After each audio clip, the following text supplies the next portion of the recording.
welcome to Conquer Crochet. My name is Karen Stangroom, and in today's video we're going to show you how to do needle felting onto your crochet. Okay, so let's have a look at this kit that I bought from Amazon. Let me just open it up for you. So in the top here we get a wool felting kit, and you've got a list of what's inside your kit, and it gives you some ideas for how you can do needle felting just as a craft on its own, not needle felting onto crochet. And then we just need to slide out this little box here, put the box aside, and let's see how we can get into this. Let's try a pair of scissors, that might help.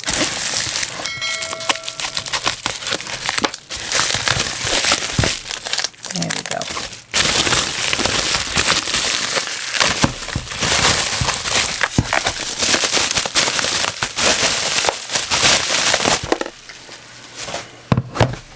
So this is a nice little kit, comes in a lovely little box. So if you're just wanting to start out, have a go at something, but you're not too sure whether or not it's going to be the thing for you, then this is always a good option for something you can buy. So in the top section here, just lift that off, we've got all these little bags of what they call roving, and roving is basically just unspun yarn. I can straighten that out. There we go.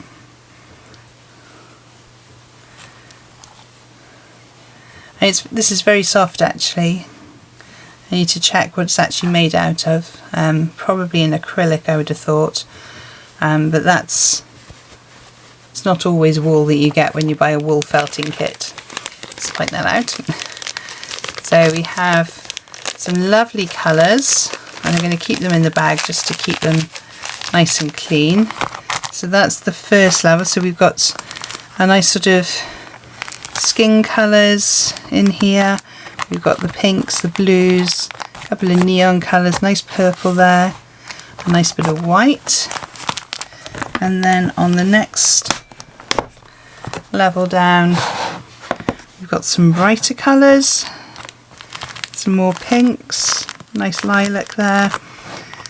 And then on the next level down we've got the kit. Just move those aside and let's have a look at what we get in the kit. So the first thing we need is a board, because if we were doing this straight onto a table then you'd start making holes in your table and that wouldn't be much good at all. So you want something, some of them have a foam in them. I actually quite like the polystyrene, because I found with the foam boards my work was sticking to it and you had to remember to keep lifting it up every now and then. So that's what we're actually going to crochet, we're going to needle felt onto. So we would have our piece of crochet there and then needle felt on top here. We have a little handle, and if I can pull this out, this is the needle felting needle. Now I really don't know if the camera will pick up on this. Let's see if I put that under, will it make any difference? No, I don't think it does. So the needle felting needles actually have a little bit of a barb effect to them. Let's see if there's more needles in here. Now we've got another handle. Oh, what's on this one? Come on. Okay, so we've got some needles there and the handles, and then we've got some more needles in here. And basically what happens is when you poke in your needle, it'll slide in, but as you pull it out the barbs will catch, and that's what sort of does the felting and mashing up all the fibres together. So we've got different coloured needles here which are for the different lengths. So you might want a smaller one if you don't want to go too far through a piece. If you were maybe doing a bigger project that was a deeper project, then you might want a longer one to really get through to the other side of what you're making. Then we have just a single sort of sharp, just to maybe help you get the basics around if you're wanting to get a particular piece in. What else do we have in here? So we also have these sort of scissors, which are quite handy if you're wanting to shear around something you've made. If it's a bit too fluffy, you don't want to do too much more needle felting, so you can just cut the fibres off the top. Very importantly, you have these leather finger gloves or finger protectors. They never fit on my thumb because my thumbs are quite big. But really important, when you're jabbing away on something, it's very easy to go straight into your finger, and that hurts and it will bleed. So you need to be very careful. Hopefully today, with the technique we're going to use, that shouldn't happen, but you might still want to have your finger gloves on just in case something goes wrong. So that's that. They've given us some extra separation bits in the box as well, and what looks like glue from inside a glue gun. Let's have a look and see what that's supposed to be for. It's a glue stick. Don't know why we've got a glue stick in there. Maybe it'll come useful later on. So we have 2 wooden handles and 6-piece needle set here. We've got the owl, we have the scissors, we have the foam mat, and obviously we have our roving yarn in there as well. I'm fascinated about what the glue stick's all about. I wonder if it'll tell us how to use a glue stick. Sometimes these things from China just have random things in them, and they're very, very odd. Okay, so that's our kit. That's what we need to be getting on with. So let's have a look at how we can do a really easy basic needle felting without doing all the complicated things and very time consuming things of making 3-dimensional needle felted items. So to do this, I put all my bits back in the lid here just so I don't have too much around, and I have made some double crochet squares, that's UK terminology, squares, just to do some practice on before I practice on something much larger. Okay, so these are just DK yarns. I think I went across 25, can't remember now, and then just did some rows so that they made squares when I folded the corners over. If this works out okay, it might be that I could frame something that I'm going to make now, and these would fit inside the aperture of a frame, or it could be that I could use them as coasters if they're flat enough. So let's see how it turns out. So I'm going to start off with the yellow one. I'm going to put my work on there. Now, to stop it moving around, whoops, I'm going to use some pins just to hold it in place, just in case it starts trying to fly around. Now, I would suggest not doing this on your blocking boards if you've got those lovely foam blocking boards, because it will end up going through onto your blocking board and could end up ruining them, because you're going to have a lot of needles, holes going in it, and you really don't want to ruin it. So I can pull this out of here, pop my needle on, and then push it back into the handle. And push it in quite tightly, being careful not to stab yourself, which is really important. I'm then going to use my finger protectors just to make sure I'm safe. And put one on my finger as well.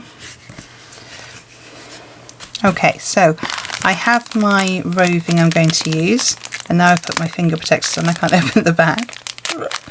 There we go. So I decided I'm going to use some green, a little garish against this yellow, but there we are. Now the really easy bit comes in. You don't have to be particularly artistic to do this. What we're going to use are cookie cutters. So you place the cookie cutter where you'd like it to go. Pull off a small amount of your roving. Don't do too thick chunks at the moment. You can always build up You can't take it off, but you can always add more to it. So I'm going to pop that inside there, hold it in place, and then using my needle you just need to jab, and it won't go anywhere other than inside your cookie cutter. And just methodically work your way around all the edges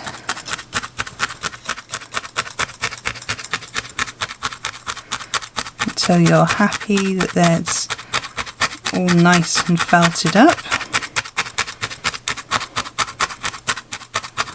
I'm going to speed up this section for you.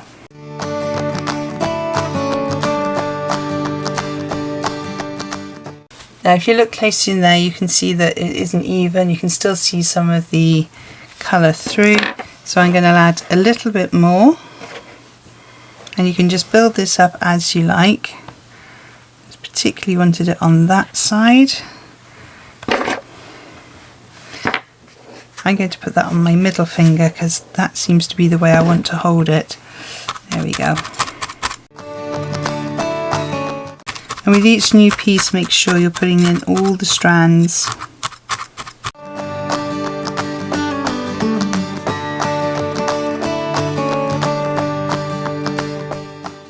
And if you can see on the camera, there's not as much there, so I want to put a little bit more in there just to really emphasize the heart shape. So I'm going to place that around the top.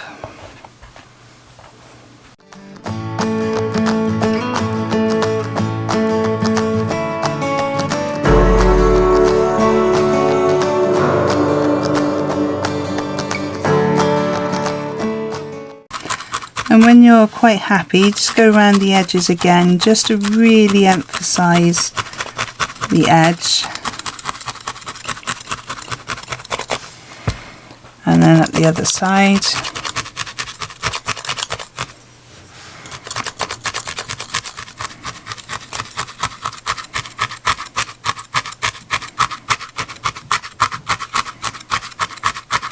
Just going through the middle there, just make sure everything's nice and matted and in place.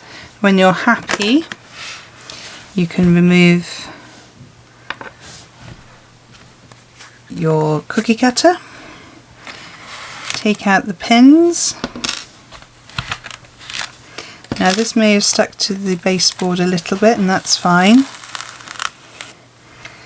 but with your little sharp snappy scissors you can just trim those, being very careful not to cut your work obviously, because that would be foolish.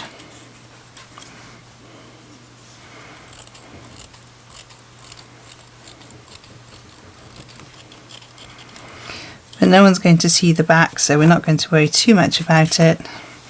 And if you've got any bits on the top that are sticking off just a little bit, you can cut those off as well if you haven't managed to pin those down. And there we have a nice little coaster we can use. You can put it on there as well. It's not too high because I haven't gone too thick with it. And see how much I've actually used. Is a very small amount on what we're doing here. So you could buy just one colour if you know particularly what colour roving you want, but if you're just wanting to have a practice, one of these sets is brilliant because you get lots of different colours, you can try different things out. With the cookie cutters, now you can get lots of different types of cookie cutters, so you might want to do something very simple like the heart. Let's get rid of the glass. You may want to get a little more complicated with something like a unicorn, or maybe you have a Lego fan, and they don't have to be metal, they can be plastic, but you're more likely to stab the plastic than you are and break a needle than you will the metal. So make sure when you are stabbing, you're stabbing up and down rather than too much side to side, because you're going to keep stabbing into it otherwise. You may have a Batman fan. And my favourite one is the fox. And I'm going to show you now how I'm going to put the fox onto the scarf that I showed you in last week's video.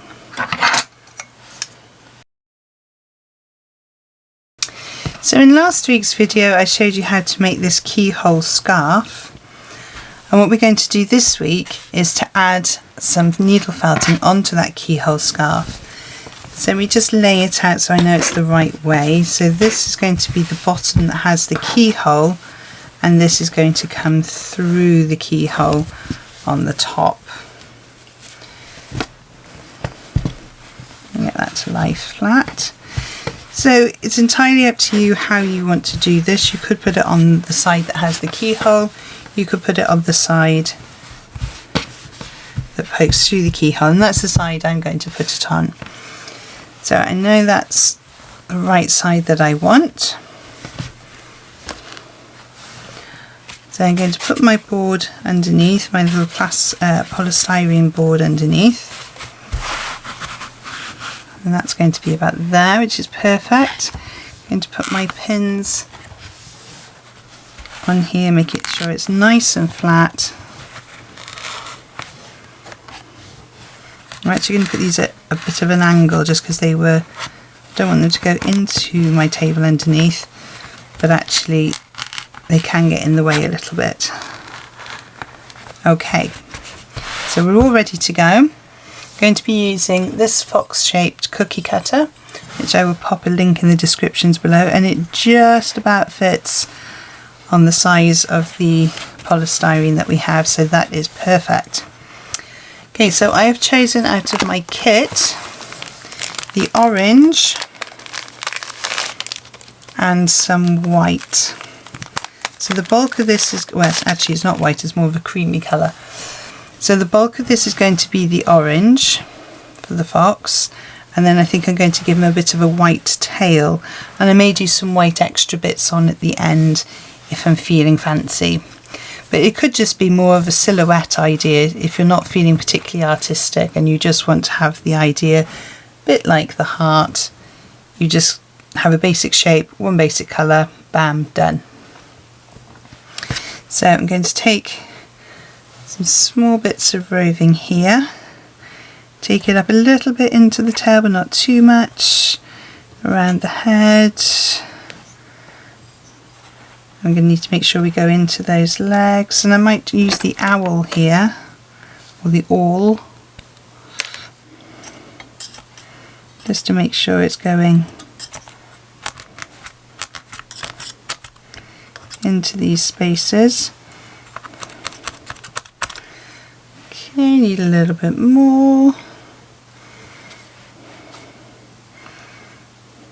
So obviously with a shape like this, slightly trickier because you've got more grooves to go through. So that's in there. Let's get this one right down there. Stay in. Okay, so I'm going to get this going as much as I can now. So I'm going to take my needle, I'm going to pop on my 2 gloves and start punching it.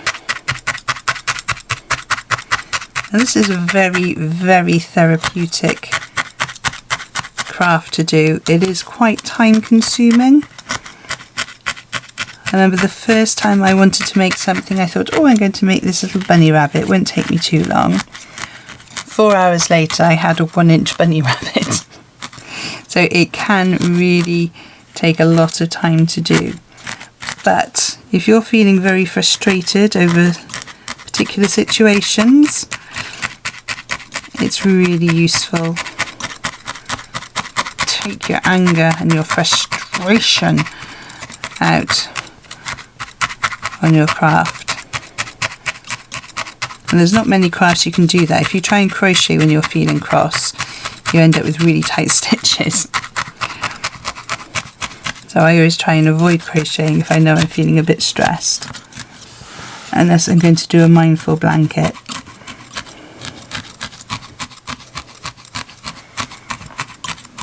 Okay, let's get down into the legs. So I'm going to pull that out of there, I think, and use it in here. I'll come back to that at the end.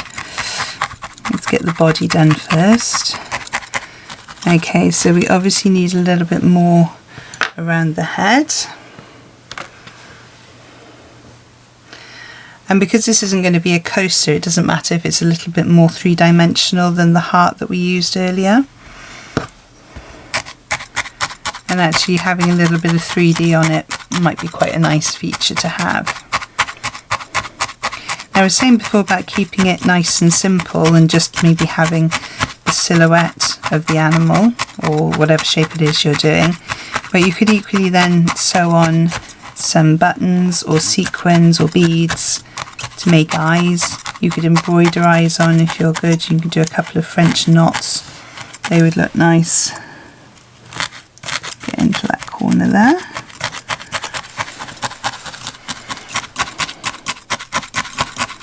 So again, I'm going to speed this up for you.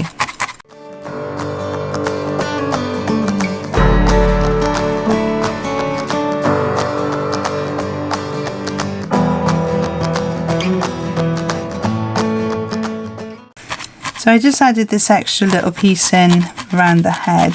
I'm really focusing now on making sure the head is the right shape. Be very careful not to lift it up before you're ready, otherwise you start losing the shape and it's very difficult to keep it all in one place.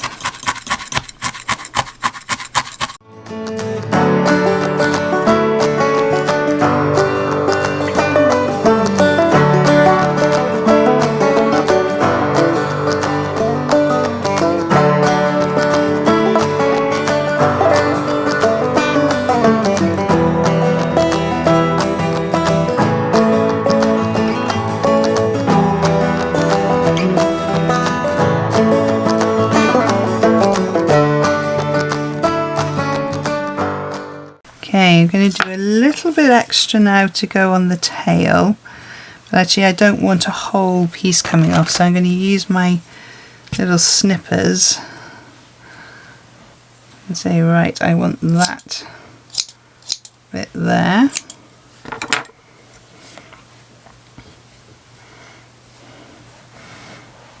Because I want to have a little bit of white on the tip of his tail there, or her tail. She could be a vixen. Right, let's get in there.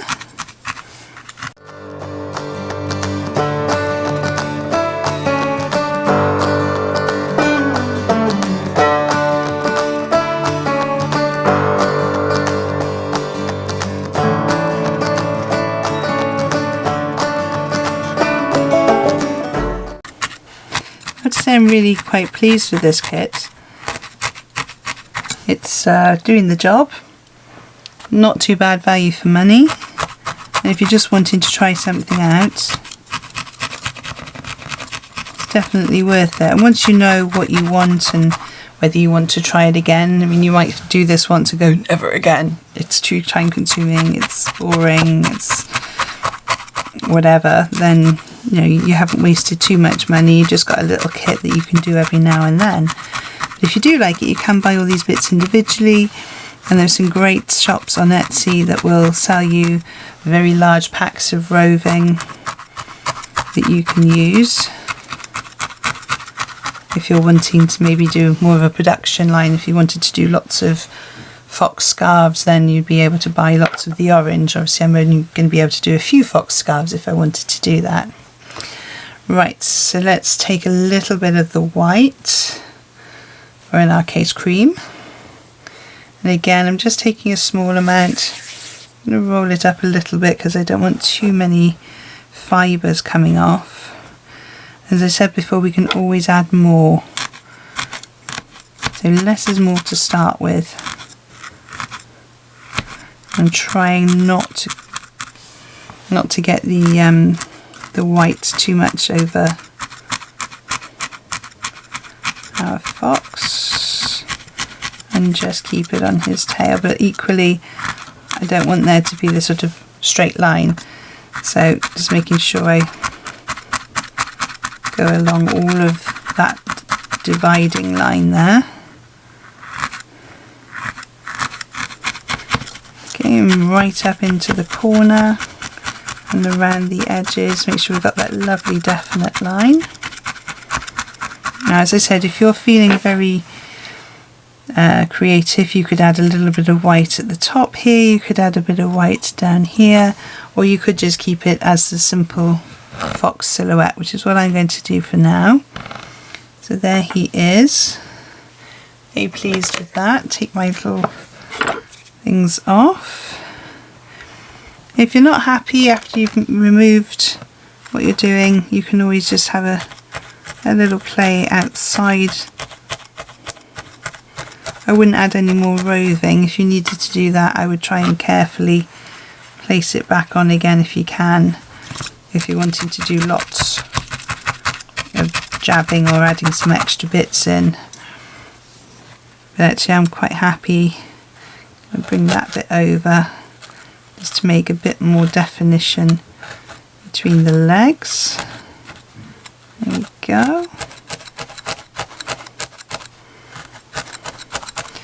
Lovely. Let's pop that away, and I always try and keep my needles, these trays are great that they come with the box because it means you can put all your bits away, you know where everything is, you're not going to lose things, and you're not going to accidentally drop one of those needles on the floor and then someone stand on it, because that would be awful. Okay, let's take our needles out, and obviously we're going to have the same situation we had before. Put that there, there we go. So as you peel it off, you have a little bit coming through the back, but you don't get too much through the back, which is really nice. So if it did sort of blow around in the wind, it's not like, oh, look at the back of that. So we can, as I said before, very carefully keeping it flat so you don't cut any of your actual crochet, you're just taking off these extra fibery bits from the back.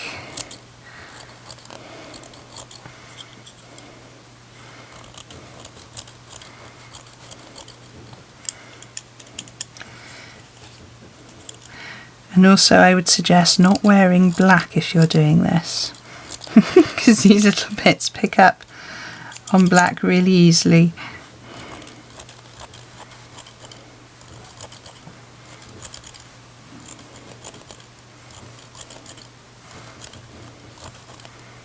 There we go. Come on, off you go. So yes, I could keep going doing that until I'm really happy with it, but there you have your scarf.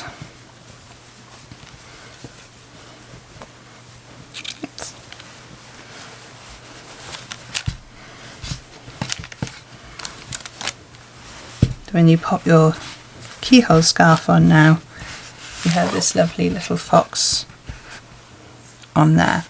And I think what I might do is spend a bit of time making a defining line between his head and his neck along this line here. So not going too arty with it, but just making it a definite break between the two. I think for me that makes it feel a bit more the head. I might even add a little bit extra here, or just put more needle felting into the rest of it to make the rest of it flatter. And you can play around for hours with this, it's entirely up to you what you'd like to do. Make his bottom a little bit more definite there.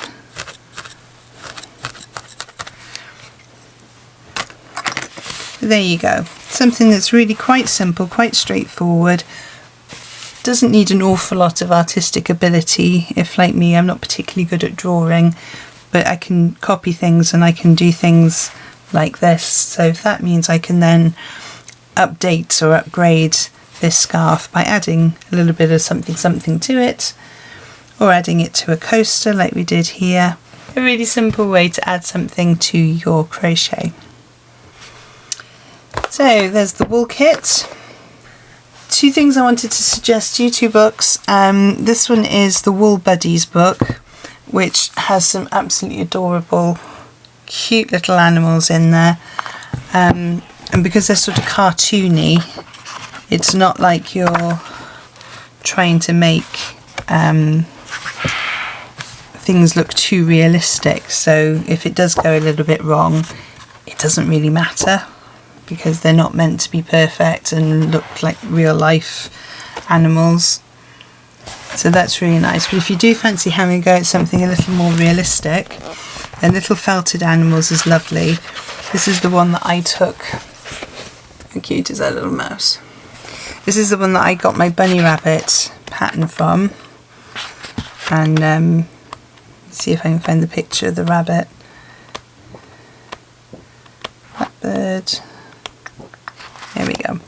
So that was the little rabbit that I made, and actually he wasn't much bigger than that, and that took me 4 hours. So it really does take a long time of stabbing if you're starting from something completely blank.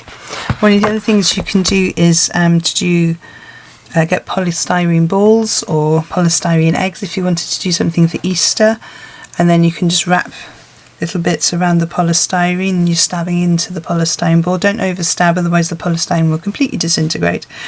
But you can do nice little patterns over the polystyrene balls and eggs and whatever polystyrene shapes you fancy using. So that's another way that you can use this as a nice little decorative feature around the home. So we come to that point of the video where every YouTuber says, please like, please subscribe, please hit the bell. It really does help a YouTube channel to grow and to build up a lovely community around the channel. Also, don't forget to comment below and let me know what you think of the video and if there are any other videos you would like me to make. There are 2 of my previous videos on screen now to help you on your crochet journey, and I will see you over there. All the links to this video are in the descriptions below, and I will see you next time. Happy hooking!